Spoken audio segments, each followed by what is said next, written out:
J'ai toujours voulu être aimée. J'ai toujours recherché à me faire accepter par mon père. J'ai grandi en considérant la violence comme normale. C'était tout ce que j'avais toujours connu.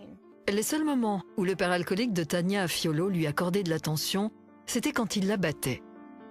Elle avait 11 ans lorsque les services sociaux canadiens donnèrent le choix à sa mère, son mari ou son enfant.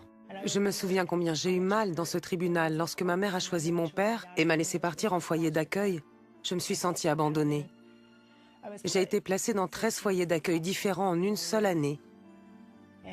Ça allait tellement vite que je n'avais même pas le temps de défaire ma valise. Elle resta pupille de la nation toute son adolescence. À 17 ans, elle donna naissance à un enfant.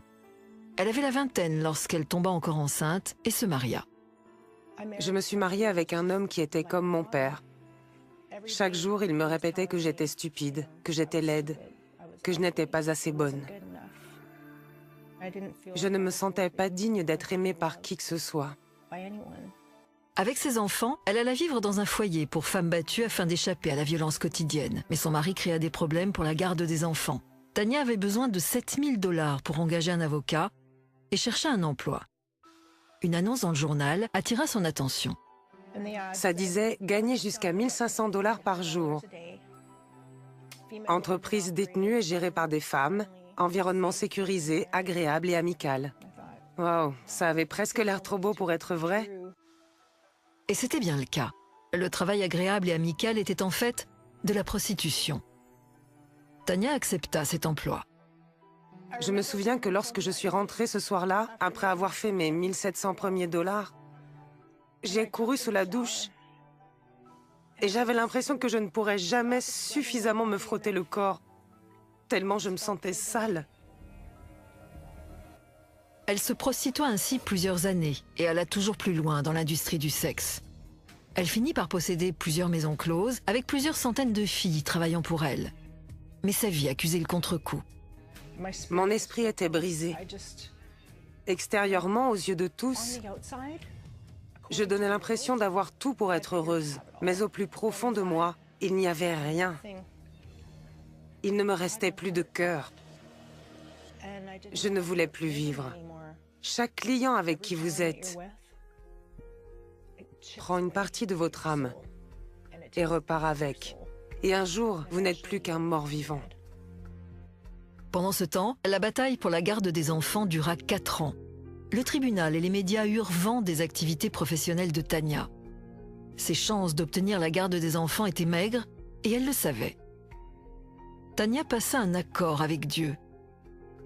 Toute ma vie, j'avais été en colère contre Dieu. Si Dieu existait vraiment, pourquoi avais-je eu une pareille enfance? Ma grand-mère était sur son lit de mort. Et elle n'arrêtait pas de me répéter, « Tania, tu dois donner ton cœur à Dieu. » Et je répondais, « Mais Dieu, ce n'est qu'une farce. Je déteste Dieu. » Mais elle me disait, « Dieu ne t'a jamais tourné le dos, Tania. C'est toi qui lui as tourné le tien. Il sera toujours là. » Un soir, je me suis effondrée en pleurs, à genoux. Et j'ai dit, « Dieu, je ne t'aime pas. En ce moment même, je te déteste. Pourquoi est-ce que tout ça m'arrive?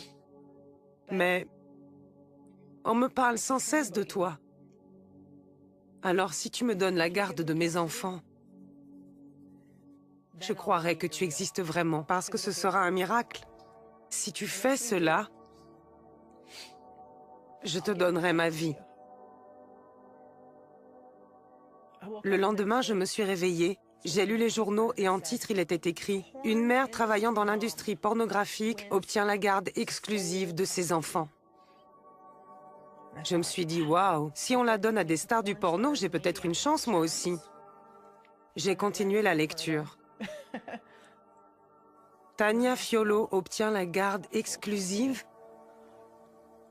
Mon cœur s'est arrêté de battre. J'ai téléphoné à mon avocat et il m'a dit qu'il n'avait pas eu le temps de m'appeler parce qu'il était en audience. Dieu m'avait donné la garde exclusive de mes enfants. Tania ferma toutes ses maisons closes et abandonna sa vie de tenancière. Elle donna sa vie à Dieu et se mit à fréquenter une église. Dieu est toujours là à nous tendre la main. C'est nous qui ne la prenons pas.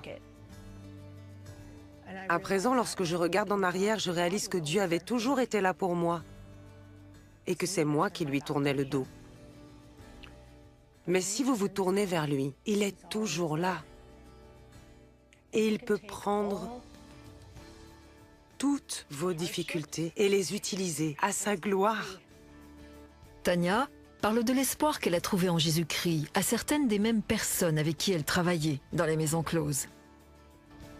Je travaille avec ces personnes, ces femmes qui sont chaque jour achetées et vendues et qui n'ont pas d'espoir.